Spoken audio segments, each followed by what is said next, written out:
अस्सलामुअलैकुम नाजरीन, मैं हूं सैयद नदीम साहब और आप देख रहे हैं सिराजी नॉलेज। वीडियो शुरू करने से पहले चैनल को सब्सक्राइब करें और बेल आइकन को प्रेस करें ताकि हर आने वाली वीडियो की नोटिफिकेशन आप तक पहुंच जाए। अस्सलामुअलैकुम दोस्तों, उम्मीद करता हूं आप सब खैरियत से होंगे।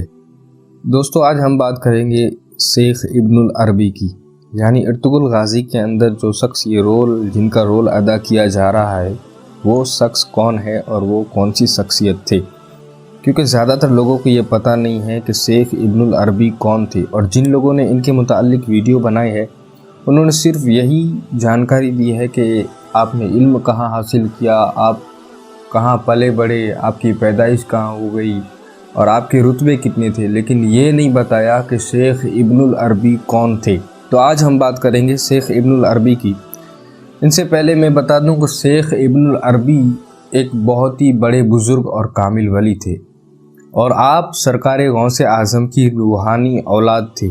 और रूहानी औलाद किस तरह वो आगे बताऊंगा। इससे पहले आपके रुतबे के बारे में बात करता हूं। यानी अल्लाह तबारक व तआला ने शेख इब्नुल अरबी, आपका नाम शेख मोहिउद्दीन इब्नुल अरबी है, आपको अल्लाह तबारक व तआला ने कितने मर्तबे दिए थे, और आप साहिब मुराकबा थे। यानी अगर आप मुराकबा करते थे तो आपको अल्लाह तबारक व तआला की जानिब से वो सब कुछ दिखता था जो आप चाहते थे। एक मर्तबा का वाक़या है कि एक बार शेख मोहिउद्दीन इब्नुल अरबी मुराकबा करते और तमाम औलिया के मर्तबे और उनके रुतबे अल्लाह की बारगाह में कितने हैं वो जान रहे थे। तो आपने मुराकबा किया तो सबसे पहले ख्वाजा गरीब नवाज़ अजमेरी रहमतुल्लाह अलैह का रुतबा देखा, उनका मर्तबा जब इन्होंने अल्लाह की बारगाह में देखा तो उस मर्तबे को देखने के बाद आपने अल्लाह की बारगाह में सजदा किया।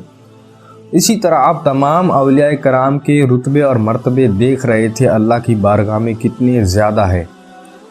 और जब तमाम औलिया के रुतबे और मर्तबे आपने देख लिए तो आपने सोचा कि सरकार गौसे आज़म का मर्तबा और रुतबा कितना होगा। तो आपने मुराकबा किया और देखना चाहा कि सरकार गौसे आज़म का कितना बड़ा मर्तबा है अल्लाह की बारगाह में। तो आपने मुराकबा किया तो आपको हुजूर सरकार गौसे आज़म का मर्तबा नहीं दिखा।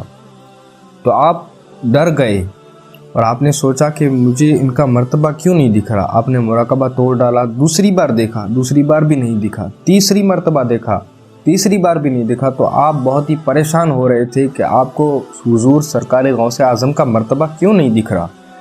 तो इसी तरह आपने 17 मर्तबा आपने मुराकबा किया और आपने हुजूर सरकार गौसे आज़म का मर्तबा देखना चाहा, लेकिन आपको उनका मर्तबा नहीं दिखा। तो आप हैरान और परेशान होके सो गए। जब आप सो गए तो आपको सरकार गौसे आज़म ख्वाब में आए और कहने लगे कि ए मेरे बेटे, तुझे पता नहीं है मेरा रुतबा और मर्तबा कितना है। बेटा, जहाँ तेरी विलायत ख़त्म होती है वहाँ से करोड़ों करोड़ों मील दूर मेरी विलायत की इब्तदा होती है। इससे पता चलता है कि सरकार गौसे आज़म का मर्तबा और रुतबा अल्लाह की बारगाह में कितना बड़ा होगा। और बात ये करना चाहता था कि आप सरकार गौसे आज़म की रूहानी औलाद किस तरह है, क्योंकि ज़्यादातर लोगों को ये पता नहीं है कि इब्नुल अरबी कौन थे और अल्लाह की बारगाह में इनका रुतबा क्या था। और आप सरकार गौसे आज़म की रूहानी औलाद है तो किस तरह है। तो एक मर्तबा का वाक़या है कि सरकार मोहिउद्दीन इब्नुल अरबी के वालिद हुजूर सरकार गौसे आज़म की बारगाह में बैठा करते थे और आपकी खिदमत में रहा करते थे। तो एक मर्तबा सरकार गौसे आज़म ने देखा कि शेख मोहिउद्दीन इब्नुल अरबी के जो वालिद थे इनकी बारगाह में बैठे हुए हैं और उनका चेहरा उतरा हुआ है, यानी चेहरे का रंग बदला हुआ है। तो आपने देखा तो आप सरकार गौसे आज़म ने उनके वालिद से पूछा और कहा कि आपके चेहरे का रंग क्यों उतरा हुआ है। तो इब्नुल अरबी के वालिद ने कहा कि हुजूर, मैं आपकी खिदमत में रहता हूँ, मेरी सब तमन्नाएं पूरी हो गई है, मुझे हर एक खुशी मिल रही है, लेकिन जब मैं बाहर निकलता हूँ तो बाहर दूसरे बच्चों को खेलता हुआ देखता हूँ तो मुझे ये लगता है कि काश मेरी भी कोई औलाद होती और मैं भी उसे हंसता और खेलता हुआ उसको बड़ा करता और उसकी परवरिश करता। तो सरकार गौसे आज़म ने देखा कि औलाद के न होने की वजह से उनका चेहरा उतरा हुआ है।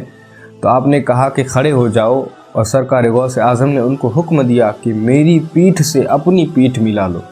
तो शेख इब्नुल अरबी के वालिद ने हुजूर सरकार गौसे आज़म की पीठ से अपनी पीठ मिला ली اور دونوں پیٹھ جب آپس میں مل گئی تو اس کے بعد حضور سرکار غوث اعظم نے رب کی بارگاہ میں ہاتھ اٹھائے اور اس طرح دعا کی کہ اے مولا، میری پشت میں آنے والا جو لڑکا ہے، یعنی میری پشت سے جو آگے پیدا ہونے والا جو میرا لڑکا ہے، اس لڑکے کو میری پشت سے نکال کر ابن العربی کی والد کی پشت میں منتقل کر دیا آپ نے۔ تو اس طرح آپ سرکار غوث اعظم کی روحانی اولاد تھے، یعنی آپ حضور سرکار غوث اعظم کے گھر پہ پیدا ہونے والے تھے، یعنی حضور سرکار غوث اعظم کے اولاد تھے، مگر سرکار غوث اعظم نے آپ کو اپنی پشت سے نکال کر ابن العربی کے والد کی پشت میں منتقل کر دیا۔ تو اس طرح آپ سرکار غوث اعظم کی روحانی اولاد بھی ہوئے اور آپ ایک صاحب کرامت اور صاحب مراقبہ، بہت ہی بڑے اللہ کے بزرگ اور اللہ کے دوست اور اللہ کے ولی تھے۔